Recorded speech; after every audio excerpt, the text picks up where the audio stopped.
はい、それでは今日は土曜日、メロン農家通信始めていきたいと思います。今日は5月の16日です。ヤギがいない。ヤギは暑いから日陰にいますな。さあ、じゃあ見ていきましょう。まずブドウから植えたブドウ。長野パープル。だいぶ大きくなってきました。背丈がこんだけ伸びた。樹勢が強い。で、そして枯れたあれから出てきた葉っぱ、こんな感じ。これね、多分どうやらね、木がね、シャインマスカットと違う気がする。なんかちょっと赤いところが、赤い葉っぱが出てきてるから、シャインマスカットの葉っぱとはちょっと違う気がします。なのでこれどっちにしろ試していって、どっかで接ぎ木して、長野パープルを接ぎ木して育てていこうと思ってるんで。これが BK シードレス。BK シードレスの方が早い。もうちょっとで上まで来ます。そしたら棚から出して、棚にね、ヤギの上の棚に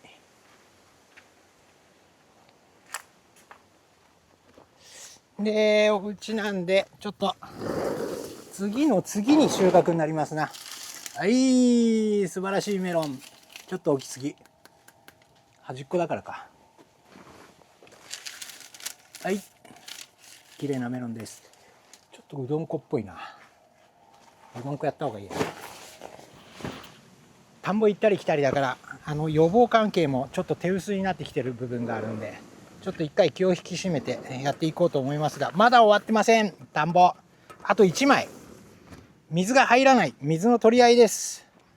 取り合いなんですけど、すぐ近所で百姓の仲間がいるんで、今一生懸命水入れてもらってるんですけど、水の来る量が少なくて全然たまんないです。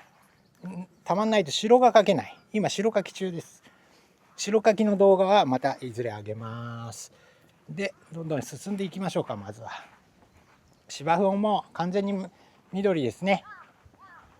芝刈りもやりたい。草がある芝生の除草剤もやりたい。まあしょうがないです。しょうがないけどね。でも動画で出してる F6 とか高見メロンとかスイカとかは順調にいってますよ。大丈夫で、定食もちゃんとにある程度ペース通りいってるし。そしてまた動画にしますが、これジャックフルーツの苗をもらいました。なので大切に育てていきます。うちにお嫁入りしたジャックフルーツが育てていきたいと思います。で、あとは2週間ぶりだからね、先週は田んぼからの農家通信だったので、2週間ぶりにシークワーサーでかくなりました。クガニーもこんなにでかくなった。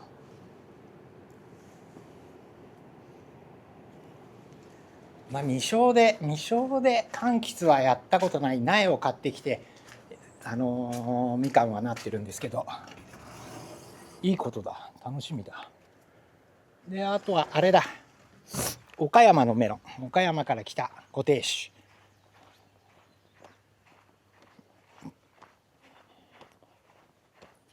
岡山から来た固定種を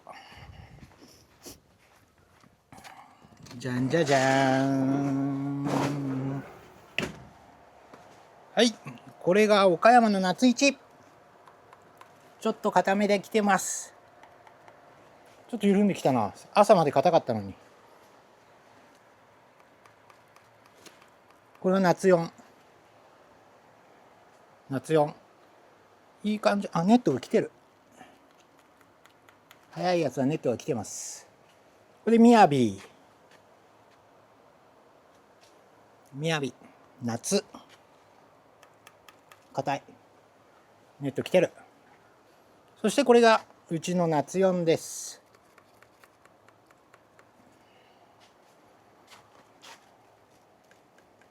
どうやらアザミウマの襲来は少し収まったようだな。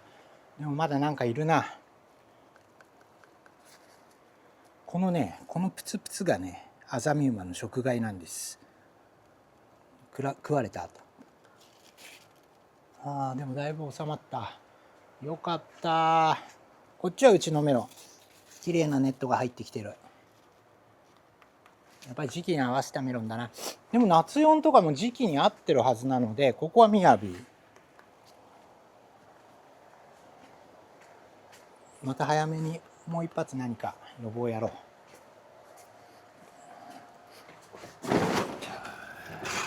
朝方はまだ涼しいんで、15度いくかいかないか。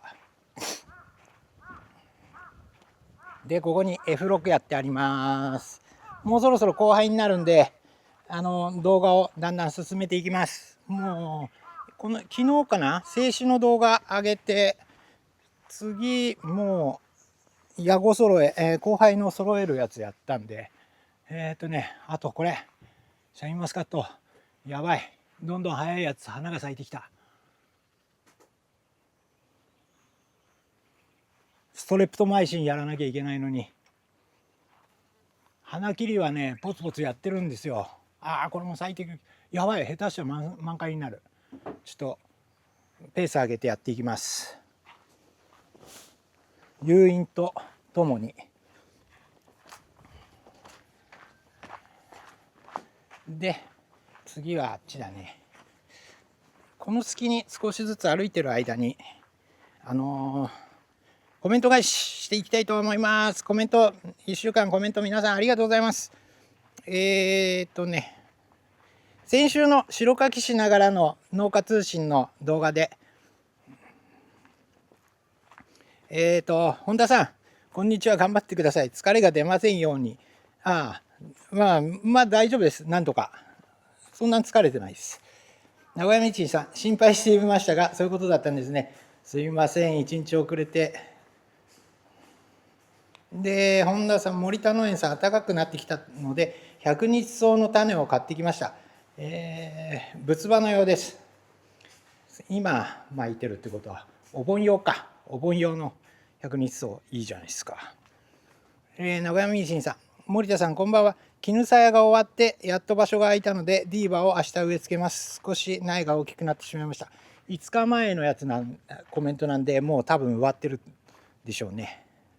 イピカワイピスさん、丁寧な解説ありがとうございます。忙しい中、申し訳ありませんでした。これからも頑張ってください。応援してます。大丈夫です。忙しくないです。好きでやってるんで。大丈夫。で、まあいいや。また、6種類の大玉スイカのやつで。あと、これ。バナナ、大きくなってきた。大きくなってきたんですけど、バナナ、ここいらがね、ちょっとね、いつもうまくいかないんですよ。ここが多分首が締まっちゃってうまくいかないんで、ちょっとそれを直す動画を撮ります。で、ここもだんだん成長してきました。周りがすごいね。よし、じゃあコメント。おっと、これ。これは、どんどん分結してきた新しいやつが出てきてる。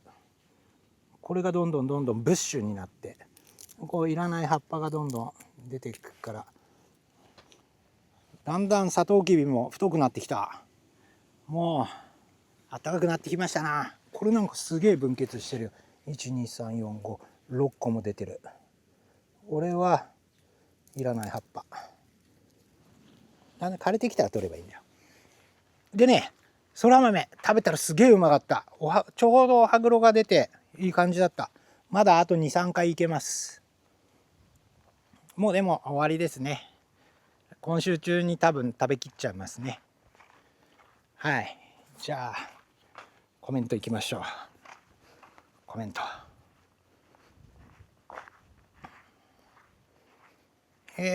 スイカの、大玉スイカ栽培。3本仕立て。水切りと3つるに選抜したやつで、としひろさん、お疲れ様です。いつも楽しく拝見しています。4月13日に転職した極みスイートの子づるが30センチぐらいに伸びた頃、3本中2本の茎が虫に食われちぎれそうになっていて大変ショックでした。植え替えしようと思いながら1週間放置してたら、新しく元気な子づるが、そう、どっかが止まってやられて止まったら、その脇芽とかが出てきて、主役がちゃんとに変わっていくんで、よかったですね。伸びてきてほっとしました。夜懐中電灯で犯人探しをしましたが分からず、ヨトウムシかな、とりあえずオルトラン DX 流剤をまきました。昨年は収穫間際にカラスにつつかれ全滅で、今年は美味しいスイカを食べたいな。スイカはなってくるとカラスも怖いし、ハクビシン、アライグマみんな寄ってくるから要注意っすよ。出来上がってくると。であいつらはもう食べ頃知ってるんで、カラスにしろハクビシンにしろアライグマにしろ、明日も豪かなっていう時にやりますね。大体頭にくる。で名古屋ミーチンさん、森田さんこんばんは。今日はブドウ山椒の実が鈴なりになってたので収穫しました。植えてから3年ですが、すごく大きくなって食べきれないくらいになりました。ちりめん山椒にしていただきます。いいね。ラーだね。ラー。マーか。マーだね。ピリッと。山椒大好きなんですよ。うなぎも好きだし、うなぎ結構たっぷりかけるタイプで。山椒なんだっけな、胡椒山椒じゃねえな、山椒胡椒じゃねえな、なんかそんなのがあったんだよな。ご飯にもいいけど、そういうのを直にちょっとずつ舐めながら酒を飲むのが最高ですね。本田さん、森田農園さんこんばんは。ひげの先端を取ってたらからわないと聞いてますが、からわないがちょっとわからないな。まあ3本仕立てで一家取りで、ひげは全部きれいに取っていく。最後の方の誘引して、そこからは放任でいきます。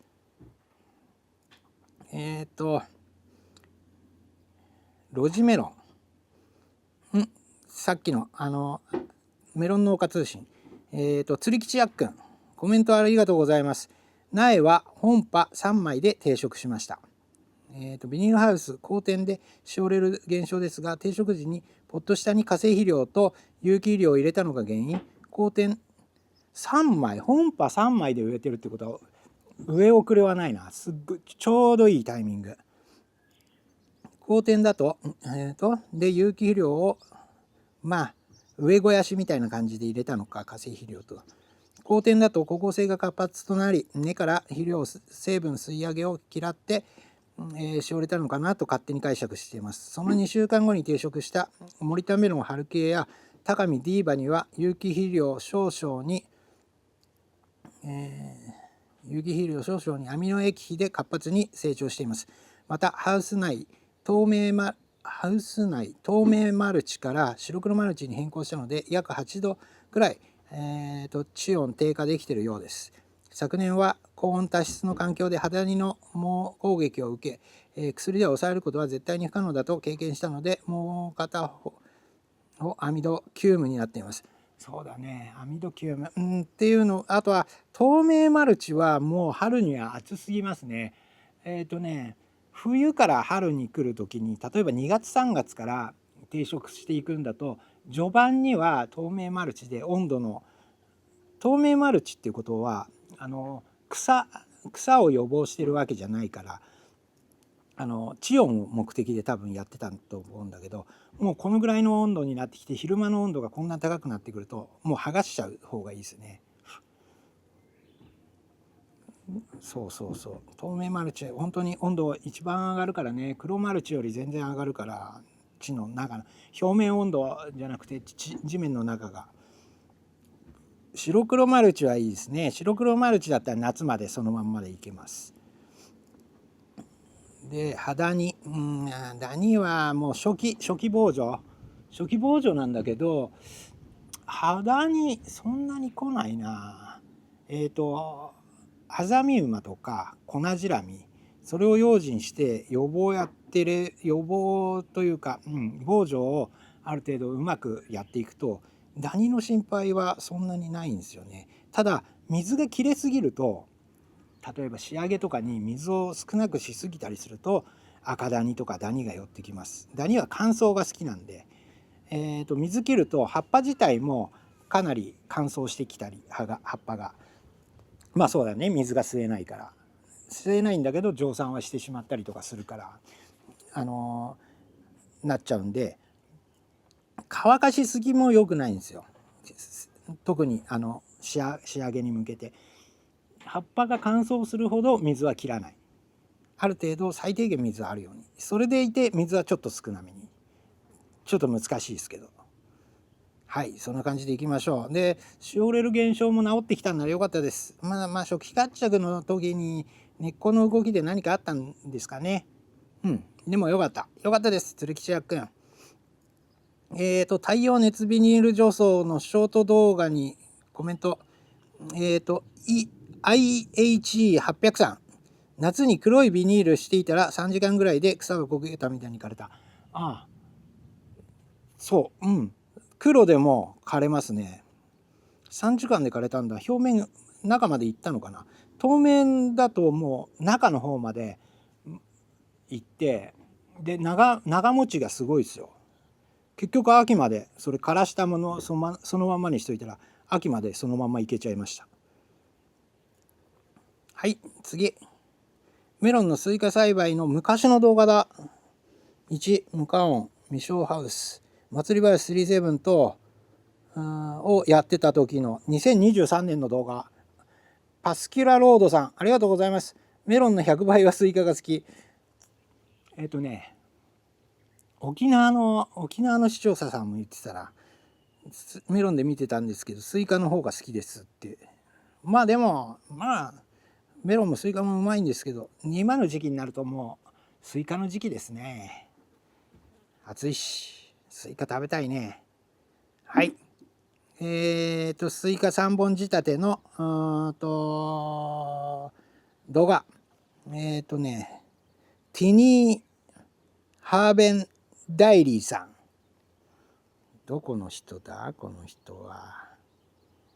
国名は書いてないから分かんないんだけど、多分インドネシアとかそっちの関係ですね。そのレイズベッドの幅はどれぐらいですか？うちのベッドの幅は、アルミでできていて幅は60センチ、長さは自由にいけますが、この音質でいうと大体ベッドの長さが大体じゃなくて20メートル、音質自体は21メーターあります。21. 点何メーターあります。で6列入っている1部屋に20メーター。はい、グルーブ007さん、静止も大変ですね。うちは路地ですのでまだまだ先です。もうでも暖かくなってきたから路地でもどんどん進んでいきますね。どんどん忙しくなりますよ。頑張ってください。テフテフさん、生育がやっぱり森田さんの方がうちと比べて早いです。うちは萩原農場さんの祭り林 UT と独り占めナノ、金色ラオウなど植えました。ですが祭り林 UT と独り占めナノを勝ち時2号に接ぎ木したのですが、その時に品種が分からなくなってしまい、着火するまで区別がつかなくなってしまいました。着火すればつくかな。大きさが違ってくるのかな。食えばね間違いなく分かるでしょうね。祭り林は赤だし、独り占めナノはナノシード、ゴマみたいな種で、金色キラオはもう黄色だから。でも金色ラオウちょっと長手に出るから、金色ラオウはなってても分かりやすいな。独り占めなのはちょっと作ったことないな。プチッとは作ったことあるんだけど分からなくなっちゃいますわな。育ててる間はちょっと区別は難しいと思いますが、やり口は変わんないんで一緒に育てていけば楽しみじゃないですか。出来上がった時にどっちがどっちだったっていうのが。はい、コメントありがとうございます。ロジメロン栽培、どれを残して落とす、あれですね、摘果の動画、4種類のロジメロンのミネコやんばるさん、家族の誕生会があり化粧箱入りメロンを注文、誕生日の日に食べ頃になるように送ってもらいました。メロンは高嶺の花でなかなか味わうことができない、家族は包丁を入れると芳醇な甘い香りを放ち、少し透明がかった果肉も甘み文句なし、最高のマスクメロンでした。メロンはパーティーの最後に花を添えてくれました。お世辞もでもなく率直な意見です。森田メロン最高。ありがとうございます。この方はね、沖縄から買ってもらってるからね、本当に航空便で沖縄今日送って明日着くんですけど、3000円ぐらい送料がかかっちゃうからね。それでも結構いろいろ買ってくれて、いつもありがとうございます。コメントまでいただきありがとうございます。でも美味しいって言ってくれてよかったです。はい。今度ユーザー594783、去年も2種類のメロンを試しに育てました。成熟すると表皮が白っぽくなるものと緑色のものがあり、糖度は19度まで上がりました。ただ私は露地で立体栽培をし、有機栽培の方法で育てました。19度まで上がれば大したもんだ。素晴らしいよ。表皮が白、玉肌はいろいろあって、白、黄色、緑ってあるんですけど、血でいうと緑が一番血が強い。緑肌になっていく種の血が一番強くて、でその次が黄色かな。白く仕上がっていく血がどっちかって言ったら弱い系、血統でいうと弱い系の血統になるのかな。なら例えば白と緑のメロンを掛け合わせた時にはほとんど玉肌が緑っぽく出てくる。で白と白でいけば白が出る。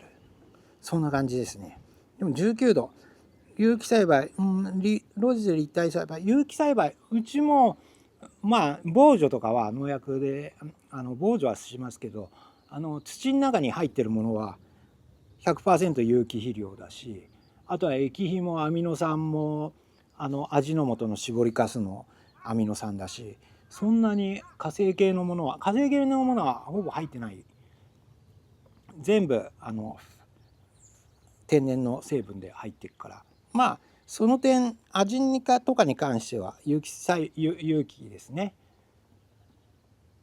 防除とかはしますが、だから有機栽培とは謳わないですけど、入ってるものはやっぱり有機の肥料の方が窒素とかリン酸カリも全部単一化で入ってるものじゃない有機由来なんで、無機化するのにその成分がいろんなタイミングでこう無機化されてメロンが吸収できるようになっていくんで、そのおかげで味が重厚になって奥深くなって美味しくなっていくっていうのがありますね。化成肥料だともうパンと山から掘り出してきた鉱物なんで、パンともうすぐ効くような状態になっちゃうんで、切れる時はもうすぐ一緒に切れる。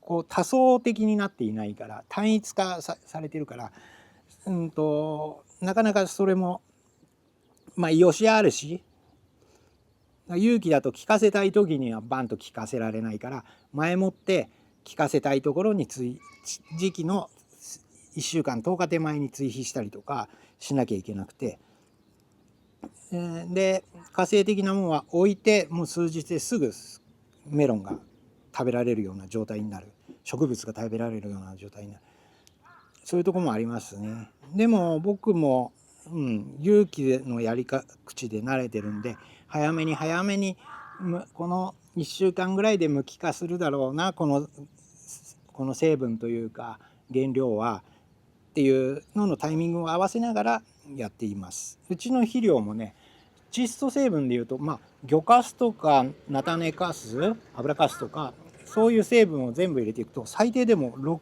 6種類の窒素成分が入っていくから、でその窒素成分が無機化するタイミングがものによってタイミングが違うんで、常にしばらく長い間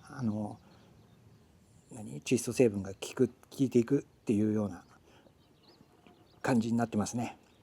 コメントありがとうございます。ロジメロンの摘果の動画でやっちゃんペアリングすごく難しいです。理屈は分かりました。しかしせっかく大きくなった実を取り除く勇気にとても時間がかかります。さすがプロの技で決断力半端あります。交配してちゃんとに膨らんできたらもう信用して膨らんでいくもんだと思って、もうこの動画みたいに一つでかくなりすぎたのがあったらもうそれを落としちゃっても、その他のやつがその後にしっかり膨らんできてくれるっていうことを信用してやっていけば怖くはないですよ。で一回うまくいけばそういうもんだっていうのも多分わかると思うんで、やってみてください。大丈夫大丈夫。でそうだ、やっちゃんはね、しかも僕の種子バリおじさんの種をまいてくれてるんで、しかも動画をまた撮ってくれました。今度は定食してくれたようです。こんな感じです。はい、今日は5月10日日曜日です。4月9日に種まきしたのが本葉1234枚となりましたので、今日天気もいいところから、今朝はすごく寒かったんですけど今日は天気がいいので今日定食となりました。これで植え付けていきます。こんな感じ、元気に今は育ってます。うちの土はあんまり信用ならないですこんな感じになってます。はい、いい感じ、すごく順調です。すごく順調にしてくるやってます。いいと思います。来週は来週の報告がまたあるんで、その時紹介します。はい、としひろさん、お疲れ様です。摘果作業の分かりやすい説明ありがとうございます。我が家のトンネルと温室のポットメロンは順調に10葉前後10枚目の葉っぱ10節ね、10節前後まで成長しています。このタイミングでのトマトトーン、ジベレリン交配と摘果作業の動画は大変助かります。そう、大体ね、みんながね、やってるであろう時期をめがけてやっているんですよ。っていうのもこうメロン農家通信の中でみんながどんな感じで種まいたのかなとかって聞いてたのをある程度見てて、今頃やっていけば少しは同じタイミングでできるのかなっていうところがあって、参考になればよかったです。としひろさん、最後まで一緒に走り抜けましょう。はい。で最後の方ね、千匹屋メロン、昨日の静止のカミソリの静止の動画で名古屋みちんさん、いや日比川イピスさん、森田さんの動画を何度も見て同じように静止しました。早いものはもう交配していますが2本ほど花飛びしちゃいました。水管理がうまくいかなかったのでしょうかね。10節、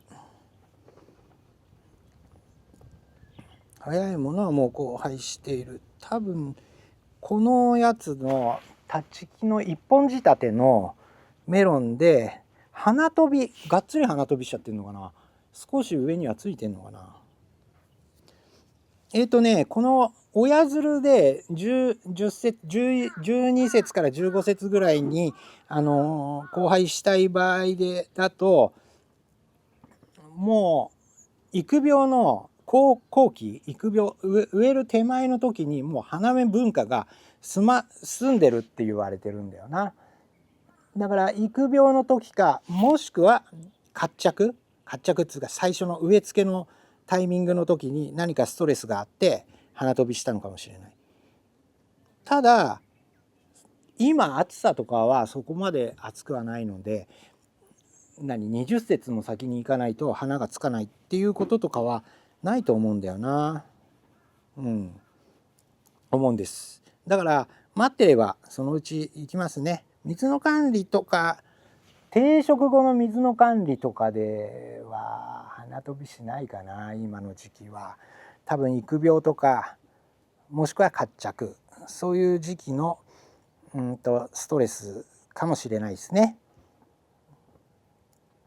でもイピカイピスさんからも定食の動画来てます。確か定食の動画だったよな。来てるのでちょっと載せてみようか。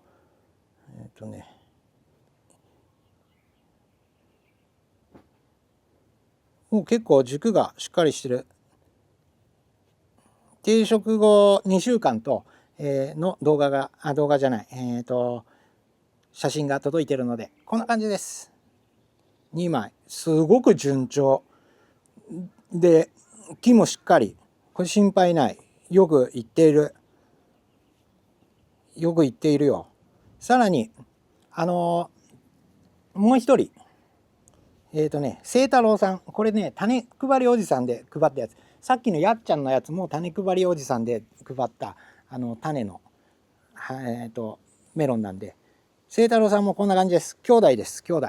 写真が2枚届いてます。こんな感じで順調でね、清太郎さんはねマグマも買ってくれてあって、これちょっと拡大してみるとね、葉っぱがピカピカしてねギュッとしまって、葉肉が厚そうなんでマグマが効いてますね。すごいよ。しっかりこれ うまくいくと思います。これはここまでは順調。しっかり数日水かけてあげて、しっかり活着を促してあげてください。いいっすな。でラスト、今日ラストです。名古屋みちんさん、森田さんこんばんは。ベルダと森田メロンの F2 の雌花がもうすぐ開花しそうです。このまま天気がいいといいのですが、こっちで言うとそうか、みーちんさんは岐阜って言ってたか。そんなにまだすぐ天気が崩れてくることはないと思うんで、多分天気の心配はないでしょう。でこの時期はちょっとぐらい崩れても明るいんで、そんなにね春の具天は後輩は大丈夫だと思います。きっちり花合わせしてあげてください。そうじゃいいメロンになりますよ。こんな感じですね。今週も皆さんコメントたくさんありがとうございました。今週中には田植え終わらして来週はいろいろどんどん進めていきます。そしてあれだな、あれの田んぼの白柿とか田植えのちょっと面白い動画撮ってあるんで、来週はそれを編集して載っけていきます。であとは千匹屋メロンの F6 の交配の動画と、スイカは今3本づるを伸ばしてる最中なんで、もうちょっとしたらつる引きあってつる先を揃える作業をやるんですけど、まだちょっとしばらくかかるんで。であとは4種類の露地メロンの方は成長点を誘引する作業、それぐらいかな。もうメロン慣らしていけばあとはほぼ作業はなくなってくるんで、こんな感じでしばらくは田んぼの動画と一緒に、田んぼとシャインマスカットの動画、そして F6 の交配の動画、そんな感じで来週やっていきます。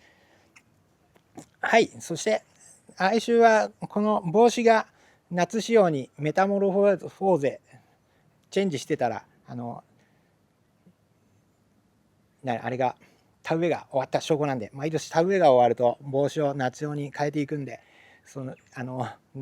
帽子が変わってるようにちょっと祈っててください。今週もありがとうございました。皆さんも来週のメロンでも作物なんか面白いことがあったらコメントください。楽しみにしてます。